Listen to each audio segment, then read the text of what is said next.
안녕하세요. 안녕하세요. 예, 오늘 예배 오신 여러분들 환영합니다. 예. 예, 오늘 이제 예배 드리기 전에 잠깐 지난주에 저희가 또 캘리포니아로 갔었죠. 예, 북가주에서 수양회를 했습니다. 예. 유학생 수양회를 했고요. 그래서 시애틀하고 어스틴, 텍사스하고 데이비스하고 버클리가 같이 연합해서 그리고 산호제 스테이트 뭐 인근에 예. 있는 조그만한 저희 주니어 칼리지 학생들도 몇 명 오고 예. 그렇게 됐습니다. 그래서 수양회를 했는데 한 분이 이란에서 오신 분이 예수님을 영접하는 그런 좋은 일이 있었습니다. 그래서 UC 데이비스로 이제 방문학자로 오신 우리 한 30대 중반 나이가 좀 예. 들었죠. 하지만 예. 이제 싱글 아직 결혼 안 한 미혼의 이 박사님인데 예. 와가지고 한 6개월 전쯤에 와서 통역 공부를 좀 성경부에 나오기 시작하시고 시작하면서, 하나님에 예. 대해서 배우고 그러면서 공부를 하다가 수양에 와가지고 이렇게 예수님을 영접하는 놀라운 일이 있었는데요.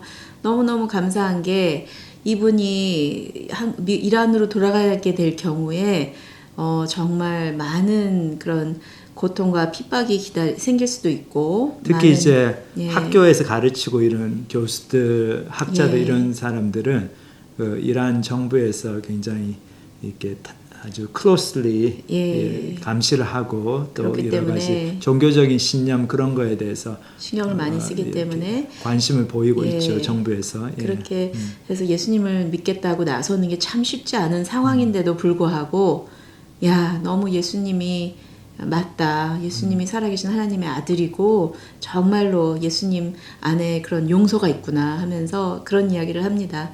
코란을 배우고 이란에서 그런 종교 교육을 받았지만 그 용서라는 개념이 없다. 그 나라에는. 그러면서 정말 그 용서의 하나님 너무 좋다고 그러면서 예수님을 영접하게 됐습니다. 그래서 너무 마음이 짠하더라고요. 그렇게 앞이 그래서 정말 힘들 것을 알면서도 불구하고 이렇게 예수님을 만나겠다고 결단하는 그런 모습을 보면서 정말 도전이 됐습니다. 근데 그분 이렇게 말씀 듣는 걸 보면은 예. 참 얼마나 마음밭이 중요한가 그런 예. 거를 알 수가 있습니다. 제가 그 형제를 만난 게 한 달 전쯤인데 저희가 이제 북가주를 방문해 가지고 우리 이 ISM 이 국제사역하는 리더들하고 같이 이렇게 훈련하는 시간이 있었는데 그 끝나고 나가지고 데이비스 그 ISM 그룹을 방문해서 금요일날 성경부를 가르쳤습니다. 근데 그때 이 형제가 왔었는데 그때도 참 많이 관심을 보이고 예. 여러 가지 질문도 하고 자기가 정말 기독교에 대해서 정말 이것이 진리라면은 진짜로 알고 싶다. 정말 진리인지 그렇게 했는데 수양회 저희 첫날 집회를 버클리 대학 근처에 있는 그 저희가 모이는 그 장소에서 금요일날 저녁이죠. 씨 뿌리는 자의 비유 여러분들 이제 들어보신 분들도 많이 있을 것 같은데 마가복음 4장에 나오는 또 마태복음 13장에 나오는 씨 뿌리는 자의 비유로 본문을 제가 말씀 전했는데 이제 그 다음날 저희가 수양관으로 올라가가지고 그날 이제 금요일날 밤에 올라가서 이제 그 다음날 이제 일정을 쭉 하고 있는데 그 다음날 한 오후쯤 된 것 같아요. 저는 그 형제가 사실 수양에 왔는지도 잘 몰랐는데 여러 사람들이 한 뭐 100여 명 있었기 때문에 근데 저한테 이제 오더니 자기가 어제 말씀을 듣고 너무 은혜를 많이 받았다 그러면서 내가 정말 좋은 밭이 돼야 되겠구나. 예. 하나님 말씀을 제대로 이해하려면은 밭이 좋아야 된다. 그래서 깨닫고 자기가 겸손하게 말씀에 귀 기울여 가지고 들어야 되겠다. 그 중요성을 깨달았다고 그렇게 하겠다고 그러더라고요. 그러더니 이제 그 다음 날 주일날 저 이제 헌신 시간에 예수님 영접하는 그런 역사가 있었는데 참 저희 그 보면서 하나님의 말씀은 참 씨로 비유가 되잖아요. 그 씨처럼 그 안에 모든 저희 삶을 변화시킬 수 있는 놀라운 능력이 있는데 우리의 마음밭이 어떤가? 그 말씀을 듣는 우리의 태도, 그 마음밭에 따라가지고 말씀 열매를 맺기도 하고 열매를 맺지 못하기도 하고 참 그렇습니다. 그래서 이렇게 미국에서 편안하게 신앙생활을 하고 있는 학생들 중에도 얼마나 많은 학생들이 정말 말씀만 시작되면 다 졸고 저희가 쉽게 그 different country로 간다 그런 얘기를 하는데 이제 꿈나라로 가는 거죠.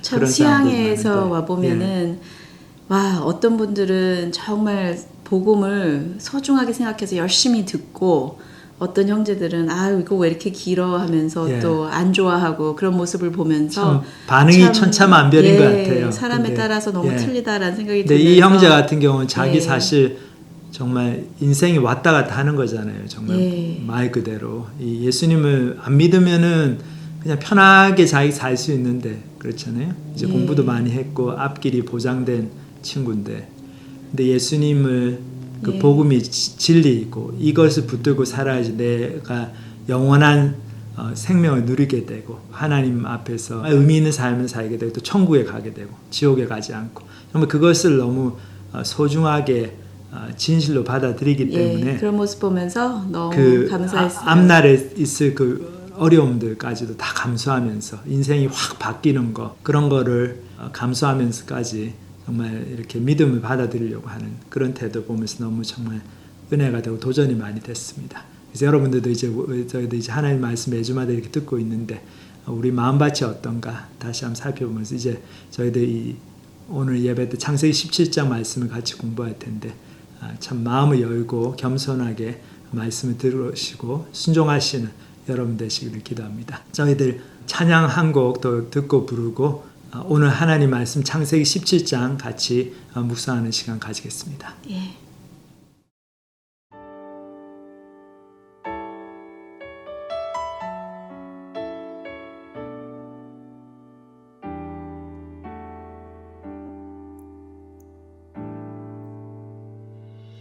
내 모습 이대로 사랑하시네 연약함 그대로 사랑하시네 나의 모든 발걸음 주가 하시나니 날 인도하소서 내 모습 이대로 사랑하시네 연약한 그대로 사랑하시네 나의 모든 발걸음 주가 하시나니 날 인도하소서 주의 날개 아래 거하는 것 주의 임재 안에 거하는 것 나의 가장 큰 소망 나의 가장 큰 은혜 주와 함께 동행하느니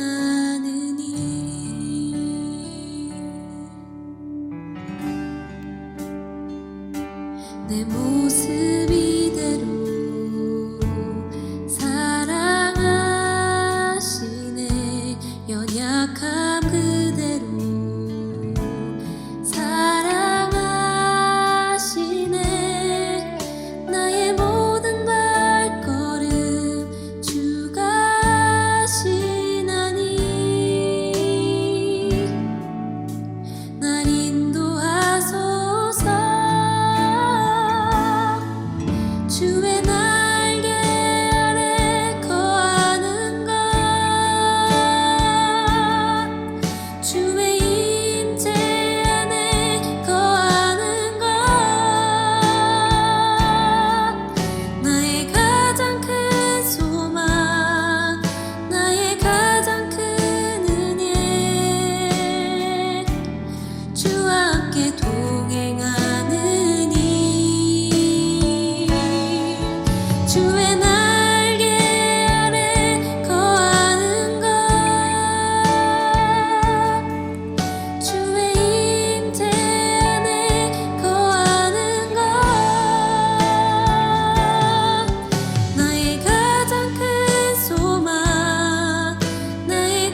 예, 오늘 창세기 말씀 계속해서 살펴보도록 하겠습니다.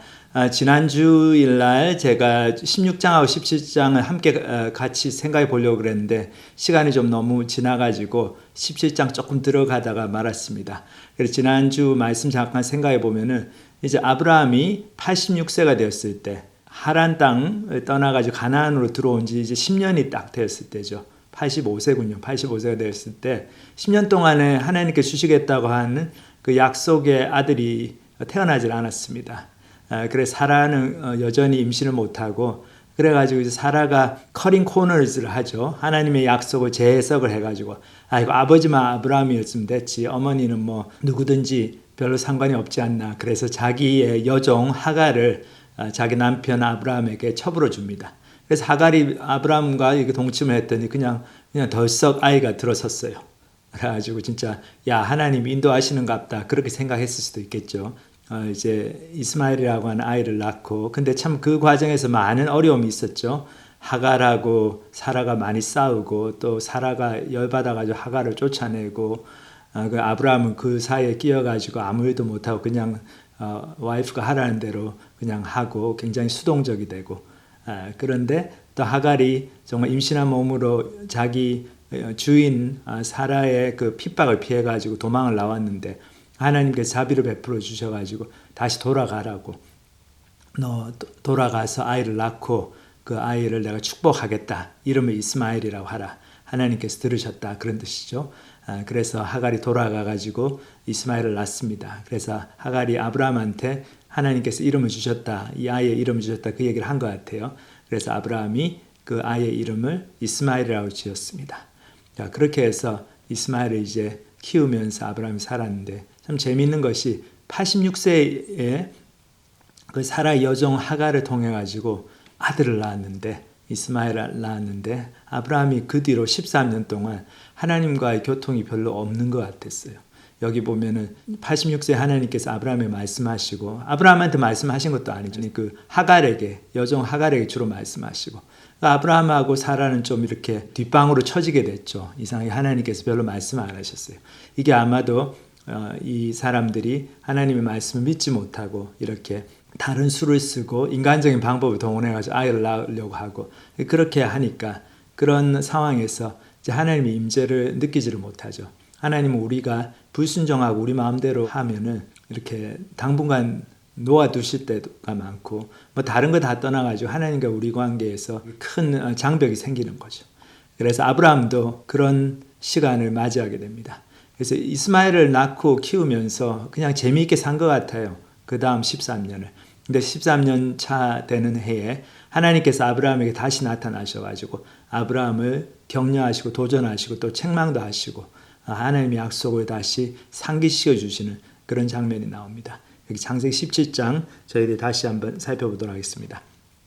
1절에서 2절 아브라함이 99세의 때에 여호와께서 아브라함에게 나타나사 그에게 이르시되 나는 전능한 하나님이라 너는 내 앞에서 행하여 완전하라 내가 내 언약을 나와 너 사이에 두어 너를 크게 번성하게 하리라 하시니 자 여기 보면 하나님께서 내 앞에서 행하여 완전하라 그러셨죠. 지난주에 저희가 잠깐 살펴본 것처럼 이 완전하라는 얘기가 뭐 죄를 짓지 말라 완벽하게 살아라 그런 얘기가 아니고 하나님의 약속의 그 언약의 관계로 다시 들어오라는 거죠.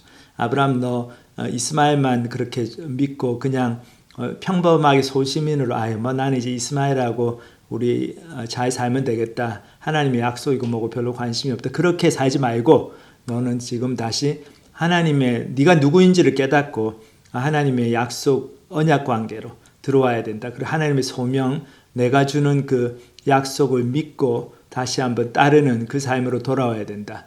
그런 책망과 도전을 주시는 장면입니다.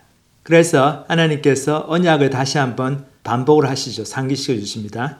4절에 보면 내가 내 언약은 나와 너 사이에 두어 너를 크게 번성하게 하리라 하시니 아브라함이 엎드렸더니 그래서 이제 아브라함이 하나님의 말씀을 들으려고 이제 엎드립니다. 여기 보면 아브라함이 조금 놀랐을 것 같아요. 13년 동안 그냥 이제 뭐 나는 하나님 약속이고 뭐고 그냥 이렇게 살면 되겠다라고 했는데 아브라함은 조금은 이제 어떤 느낌, 포기하는 느낌 그런 느낌이 좀 들죠. 여기에 이건 마치 이제 우리 어떤 젊은 우리 청년들이 아니면 뭐 이렇게 하여튼 예수님을 믿고 너무나 기쁨에 넘치고 그래서 소명을 받아가지고 막 신학교도 가고 이제 목사가 되겠다고 그렇게 섬기는 삶을 살기도 했는데 뭐 교회에 여러 가지 어려운 일이 있다든지 하여튼 가정에 힘든 일이 있고 그래가지고 그 꿈을 접고 또 뭐 마음의 상처가 있다든지 해서 그 일을 하지를 못하고 그냥 좀 낙심이 돼가지고 꿈을 접은 채로 그냥 평범하게 살아갈 때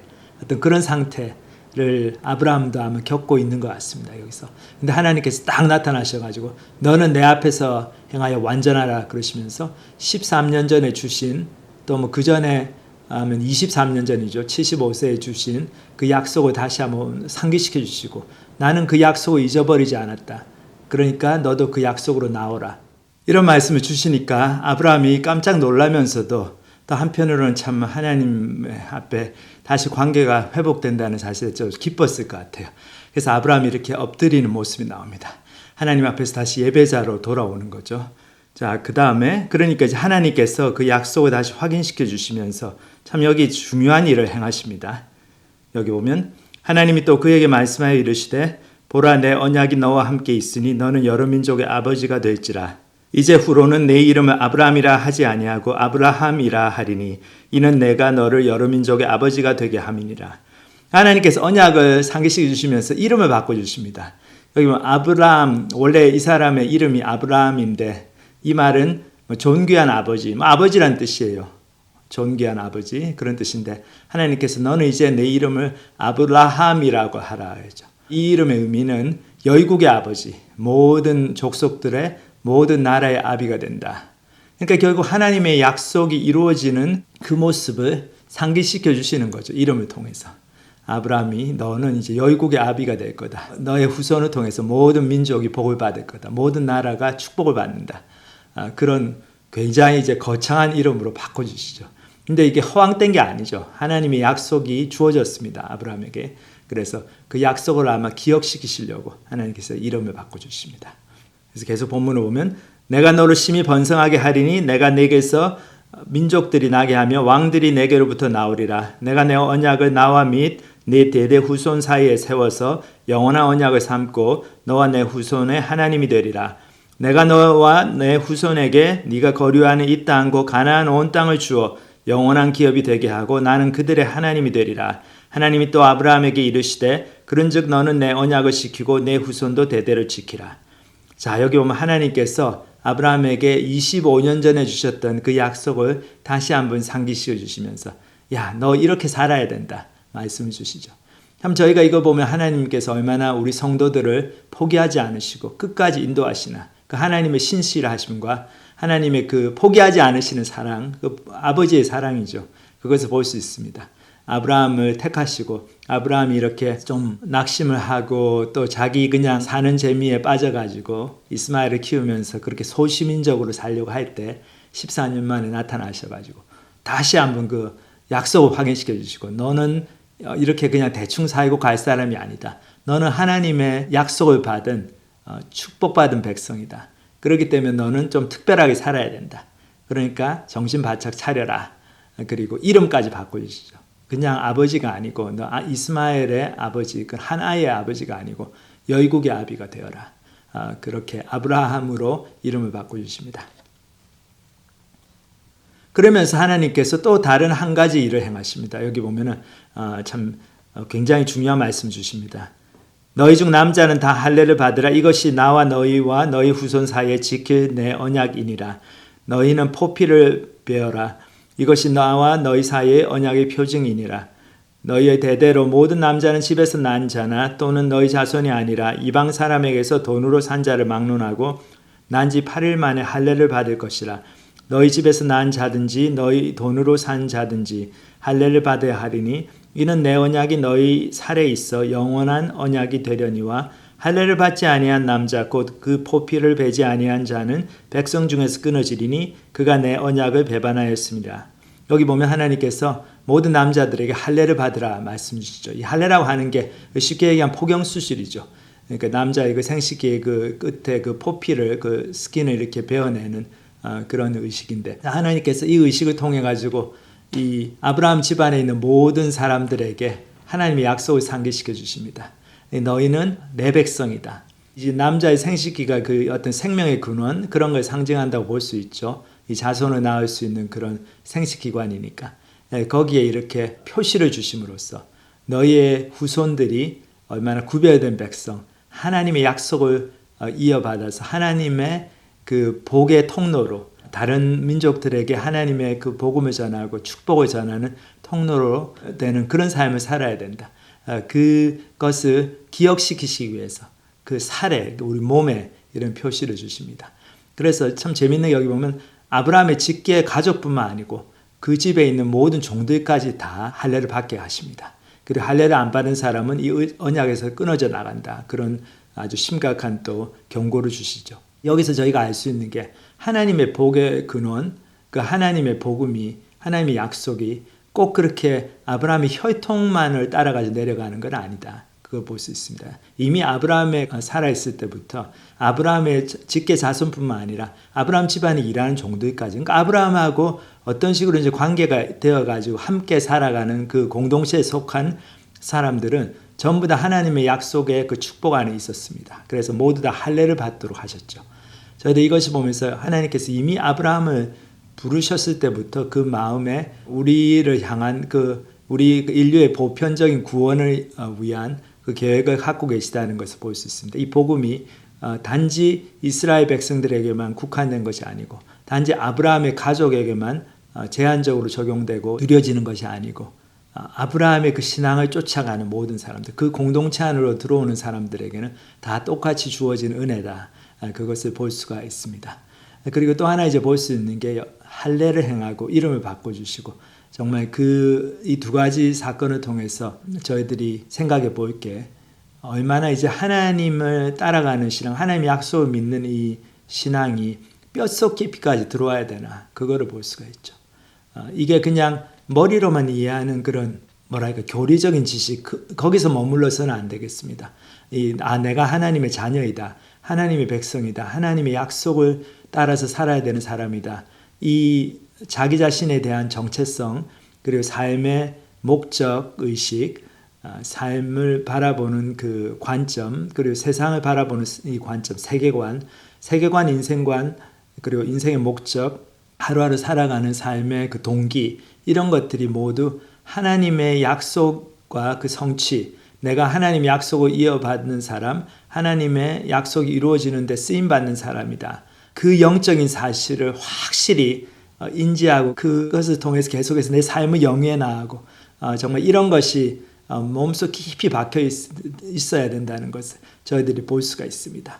그래서 아브라함이다 이름을 부를 때마다 어떻겠습니까? 사람들이 이제 아브라함 이름을 들으면서 이름이 참 특이하십니다. 열국의 아비 이름이 굉장히 이렇게 원대하시네요. 위대하십니다. 그러면 아브라함이 웃으면서 이거 하나님께서 고쳐주신 이름입니다. 원래 이름이 제가 그냥 그냥 아비였는데 존귀한 아비 그런 뜻이었는데 하나님께서 제가 약속을 좀 잊어버리고 13년을 살았더니 나타나셔가지고 너 그렇게 살면 안 되지. 너 그렇게 평범하게 소시민적으로 살면 안 되고 하나님의 그 비전을 받은 사람으로서 꿈을 가지고 하나님 뜻을 따라서 살아야지. 그래서 이름을 이렇게 아브라함으로 열국의 아버지다. 그런 이름으로 바꿔주셨습니다. 그러니까 이 스토리를 가는 데마다 얘기하고 다니겠죠. 아브라함이. 정말 그 얘기를 할 때마다 자기가 내가 정말 하나님의 뜻을 쫓아서 하나님의 목적을 따라서 살아야 되는 사람이지. 그 영적인 자신의 정체성 그런 것들을 계속 상기시켜주고 자기 자신에 대해서 그리고 그것이 뼛속 깊이 박히도록 그렇게 이름을 고쳐주신 겁니다. 마찬가지로 그 할례도 남자가 이렇게 소변 볼 때마다 이렇게 쳐다보겠죠. 보면서 느끼면서 내가 하나님의 백성이다. 내가 정말 이제는 나의 후손들에게 이 하나님의 약속을 전해주고 그리고 내 주위에 있는 사람들에게 복의 근원으로 사는 그런 특별한 삶을 살아야 되도록 하나님께서 선택해 주시고 인도해 주시는 하나님의 백성이라는 것을 가슴 깊이 느끼게 됩니다. 정말 그것을 위해서 하나님께서 이렇게 이런 약속들을 주셨습니다. 근데 저희들이 이 할례의 의미 이게 또 신약 성경으로 가면서 좀 더 영적으로 더 보편적으로 해석이 됩니다. 여기 골로새서 2장에서 사도 바울이 할례 얘기를 하면서 이런 얘기를 하죠. 또 그 안에서 너희가 손으로 하지 아니한 할례를 받았으니 곧 육의 몸을 벗는 것이요 그리스도의 할례니라. 그래서 이 구약의 할례는 이제 남자 생식기 포피를 이렇게 벗겨내는 그런 육신의 어떤 그 표시를 만드는 그런 의식이었다면 이제 정말 그리스도 안에 들어와서 우리가 하나님의 백성으로 살아가는 참된 그 구원을 상징하는 그런 할례는 신약 성경에서는 그리스도의 할례다 이건데 이거는 몸에 하는 할례는 아니죠. 그러니까 저희가 지금은 이제 할례를 받을 필요가 없죠. 근데 마음의 할례를 받아야 되겠습니다. 이 얘기는 우리가 그동안 육신적으로 살던 삶을 벗어나서 내가 이제까지는 내 마음대로 내가 좋은 것을 하면서 세상적인 가치관, 세상적인 세계관, 인생관, 그런 인생의 목적, 돈 많이 벌어야지, 편안하게 살아야지, 자식들 잘 되도록 해야지, 그냥 내 앞가림 하면서 살아야지, 뭐 내가 남들까지 신경 쓸 거 있나, 뭐 하나님이 어디 있느냐, 내가 내 삶을 잘 살면 되지. 그렇게 살던 삶을 이제 정리하고 거기서 완전히 벗어나서 이제 새로운 가치관, 새로운 인생관, 새로운 인생의 목적을 가지고 사는 삶 살게 되는 거죠. 그것이 바로 영적인 할례다 이거죠. 우리가 육신의 몸을 이제 예전에 죄된 삶을 벗어버리고 이제 하나님 안에서 새로운 목적을 가지고 사는 거죠. 그래서 저도 이렇게 보면은 참 어떤 사람들 주님 안으로 들어와 가지고 그 삶이 얼마나 많이 바뀌는지 참 정말 딴 사람처럼 살아가죠. 그래서 처음 이제 예수 믿고 나면은 마음의 변화가 오죠.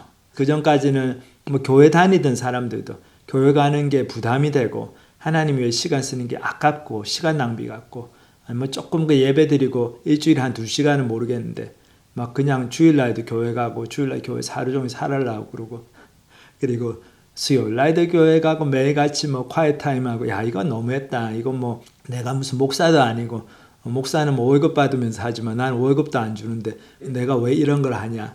그러면서 시간 너무 아깝고 막 손해보는 것 같고 사기당하는 것 같고 그런 사람이 그런 마음을 가지던 사람이 정말로 예수님을 믿게 되고 하나님 주신 구원의 은혜를 경험하고 마음의 할례를 받게 되면 그 다음부터는 어떻습니까? 그렇게 살고 싶어지는 거죠. 내가 뭐 육신이 연약해서 피곤해서 많이 못하더라도 내 마음은 나는 하나님의 일을 하고 싶다. 하나님이 기뻐하시는 삶을 살고 싶다. 골프장 가고 내 마음대로 돌아다니고 즐기는 그런 주말이 아니고 하나님의 일을 하면서 다른 사람에게 복음을 전하고 다른 사람을 섬기고 교회를 섬기고 그런 주말을 살아드리고 싶다. 왜냐하면 그것이 하나님의 뜻이고 하나님이 기뻐하시는 것이기 때문에.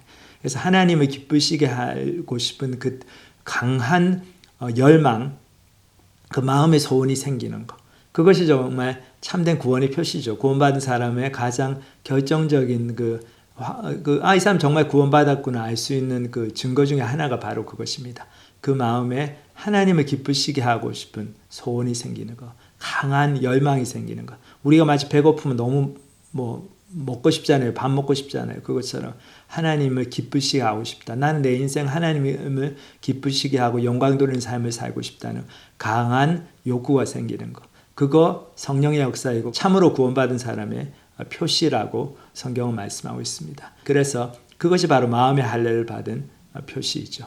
그리고 또 하나 여기 보면 빌립보서 3장 3절을 보면 하나님의 성령으로 봉사하며 그리스도 예수를 자랑하고 육체를 신뢰하지 아니한 우리가 곧 할례파라. 육체를 신뢰하지 않는다. 그것이 바로 할례의 상징이다. 역시 이제 우리의 생각이 바뀌는 걸 얘기하는 거죠. 여기서 육체라는 게 단순히 몸을 얘기하는 게 아니고 뭐 몸이 건강하고 뭐 몸매가 좋고 튼튼하고 근육이 있고 그래서 그거 가지고 뭐 자랑하고 그럴 수도 있지만 이건 그것보다 좀 더 깊은 의미를 가지고 있는 거죠. 모든 세상적인 가치관들 그리고 내가 겉으로 드러내 보이고 자랑할 수 있는 것들 이것을 다 총체적으로 육체다. 육신이다 그렇게 얘기를 하게 되고 이 성경에서는 할례 받은 사람으로 참으로 구원받은 사람은 육신을 신뢰하지 않는다 이거죠. 예전에는 그냥 내가 나온 학교, 학벌, 또 인맥, 그리고 재력, 그 명예, 그 집안 배경 이런 걸 가지고 자랑하고 이런 걸 가지고 내가 자신감을 가지게 되고 나를 신뢰하고 그렇게 살았는데 이젠 더 이상 그렇지 않고 이런 거 다 쓸데없는 거다. 사도 바울 선생님은 뭐 이력서가 대단하셨죠. 굉장히 뛰어난 세상적으로 봐도 너무나 공부도 많이 하고 사회적으로 볼 때도 내세울 게 많은 분이었지만 이분이 뭐라고 그러십니까? 자기 간증에서 빌립보서 3장에 보면 내가 이 모든 것을 배설물처럼 여긴다. 이 모든 것을 그냥 똥으로 여긴다는 거죠. 배설물이라는 게. 그 정도로. 왜냐하면 그게 꼭 나빠서가 아니고 그리스도를 알고 그분의 부활의 권능, 그분의 고난에 참여하는 그 특권, 그 진리를 깨닫고 그 진리를 살아가는 삶이 너무나 존귀하기 때문에 너무나 귀하고 그리고 매력적이고 나는 그렇게 살고 싶기 때문에 예전에 내가 좋아했던 뭐 학벌, 재벌 뭐 그런 것들 다 이제는 더 이상 크게 관심이 없고 오히려 내 신앙 성장을 방해하는 것들이기 때문에 내가 일부러 멀리 하려고 그런다. 내가 싫다 그런 것들이. 그러니까 그게 얼마나 큰 마음의 변화입니까? 가치관의 변화이고 이것이 바로 우리가 마음의 할례를 받은 증거가 되는 거죠.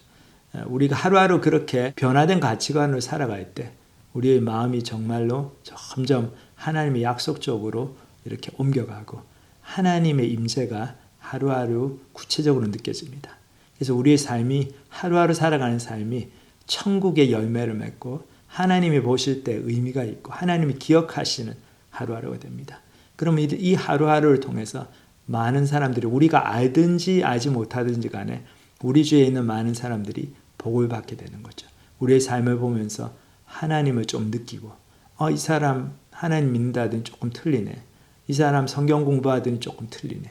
그러면서 주위에 있는 분들도 하나님적인 그런 느낌, 그 하나님의 임재 그런 것들을 간접적으로도 느끼게 되는 거죠. 얼마나 복입니까 이게. 우리가 인생을 살면서 인간으로 태어나 살면서 하나님의 임재를 느끼는 거, 하나님이 조금 더 이렇게 내 인생에 좀 느껴지게 다가오고 하나님과 좀 친해지는 것 같고 하나님의 사랑을 알게 되고 하나님을 기쁘시게 하는 삶을 살고 싶다는 소원이 생기게 되고 그리고 하나님의 눈으로 세상을 볼 수 있게 되고 하나님이 무엇을 원하시는지를 알게 되고 그것이 내 인생의 목적이 되고 이것이 바로 진정한 복이죠. 그래서 히브리 이제 원어에도 보면은 복이라는 개념이 잘 먹고 잘 살고 등 따시고 배부르고 그런 차원을 넘어서서 하나님 앞에서 참된 예배자로서의 삶을 사는 것, 하나님과의 교제를 누리면서 즐거워하면서 하나님의 뜻을 행하는 것을 즐거워하는 그것에 초점을 맞추는 삶, 그것을 바로 참으로 복된 삶이다. 성경은 그렇게 가르치고 있고 여기 하나님께서 아브라함에게도 그 약속, 그 축복을 다시 한번 확인시켜 주시면서 아브라함에게 그 복된 삶으로 다시 돌아올 것을 강력하게 도전하고 계십니다. 자, 그리고 나서 하나님께서 또 아브라함의 아내 사레에 대해서 또 약속을 주십니다. 여기 이제 본문을 계속해서 보면은 하나님이 또 아브라함에게 이르시되 네 아내 사레는 이름을 사레라 하지 말고 사라라 하라. 내가 그에게 복을 주어 그가 네게 아들을 낳아주게 하며 내가 그에게 복을 주어 그를 여러 민족의 어머니가 되게 하리니 민족의 여러 왕이 그에게서 나리라. 참 여기 보면 이제 사레를 사라라고 이름 고쳐주죠. 사레도 그 이름의 뜻이 존귀한 어머니다 이런 뜻인데 여기 사라라고 이제 이름을 바꿔주십니다. 사라의 뜻은 열국의 어머니. 그러니까 아브라함의 이름이 바뀌는 거하고 같은 의미죠. 그냥 한 가정의 아버지였는데 이제 열국의 아버지다 그런 이름으로 바꿔주시고 그의 아내 사라의 이름도 사레에서 사라로 바꿔주시면서 그냥 한 가정의 어머니였는데 이제 열국의 어머니가 된다. 이제 그렇게 이름을 바꿔주시면서 그 축복 하나님의 약속을 다시 한번 상기시켜 주시죠. 근데 여기 아브라함의 반응이 재밌습니다. 이 17절에 보면 아브라함이 엎드려 웃으며 마음속으로 이르되 100세 된 사람이 어찌 자식을 낳을까? 사라는 90세니 어찌 출산하리요? 하고 아브라함이 이에 하나님께 아뢰되 이스마엘이나 하나님 앞에 살기를 원하나이다. 자, 여기 보면 아브라함이 굉장히 이제 믿음이 없는 반응을 보이죠. 그게 이제 지난 13년 동안 아브라함이 이스마엘을 키우면서 얼마나 평범하게 참 모르겠어요. 재미있게 살았을지는 모르겠는데 행복하게 살았을지는 모르겠는데 하나님이 좀 없는 삶이었죠. 그 하나님의 약속을 믿는 믿음으로 사는 삶은 아니었습니다. 그렇기 때문에 하나님께서 이렇게 나타나셔가지고 이렇게 이름을 바꿔주시고 너의 아내를 열국의 어머니로 만들어주겠다 이러니까 아브라함이 거기에 대해서 좀 웃죠. 좀 하나님 무슨 말씀하십니까? 그리고 조금 아브라함이 냉소적인 반응을 보입니다. 그 말씀 25년 동안 하셨는데 아직까지 아들이 없는데 어떻게 우리 와이프가 지금 나이가 90세입니다. 저는 100살이고 어떻게 애를 낳습니까? 그냥 이스마엘이나 하나님 앞에 살기를 원합니다. 저는 그냥 이스마엘 그냥 키우면서 그렇게 살겠습니다. 그렇게 조용히 살다가 가겠습니다. 이렇게 반응을 보이죠. 근데 거기에 대해서 하나님께서 너 그게 아니다. 내 약속을 믿어야 된다. 나의 약속을 믿으라고 하나님께서 도전을 주십니다. 19절 보면 하나님이 이르시되 아니라 네 안에 사라가 내게 아들을 낳으리니 너는 그 이름을 이삭이라 하라. 내가 그와 내 언약을 세우리니 그의 후손에게 영원한 언약이 되리라. 이스마엘에 대하여는 내가 네 말을 들었나니 내가 그에게 복을 주어 그를 매우 크게 생육하고 번성하게 할지라. 그가 12두령을 낳으리니 내가 그를 큰 나라가 되게 하려니와. 여기 보면 하나님께서 이삭을 주신다. 내년 이맘때에. 그리고 그 이삭과 내가 언약을 세우겠다. 그렇게 말씀 주십니다. 그리고 하나님께서 자비를 베풀어 주시죠. 아브라함이 이스마엘이나 잘 살기를 원합니다. 그러니까 그래 이스마엘에 대해서도 내가 그가 이제 12두령을 낳게 되고 그를 축복해서 큰 민족이 될 거다. 하지만 하나님의 약속은 사라를 통해서 사라를 기적적으로 하나님께서 태를 열어주심을 통해서 주시는 아들 그 이삭을 통해서 하나님의 약속이 계속 내려갈 거다. 그 말씀을 주십니다. 참 이거 보면은 하나님의 임재는 하나님의 약속을 믿고 순종하는 그 사람의 삶에서 나타납니다. 우리가 순종이 없고 어떤 모든 일을 인간적인 방법으로 해버리면은 상식을 통해서 해버리면은 그래서 그 상식을 통해서 하는 것에 대해서 결과는 나오죠. 그래서 그 결과를 누리기도 하고 그러니까 예를 들면 아브라함과 사라가 이렇게 의논해가지고 하가를 들여가지고 그렇게 했더니 아이가 나왔죠. 그래서 이스마엘이 나와가지고 그 이스마엘을 통해서 많은 즐거움을 누리면서 살았습니다. 하지만 그것을 통해서 하나님의 약속이 이루어지고 하나님의 임재를 경험하는 삶을 살지는 못했죠. 하나님의 임재는 없었습니다. 거기에. 그냥 인간적인 방법으로 인간적인 그런 행복을 누릴 수 있는 일정한 결과를 얻었던 거죠.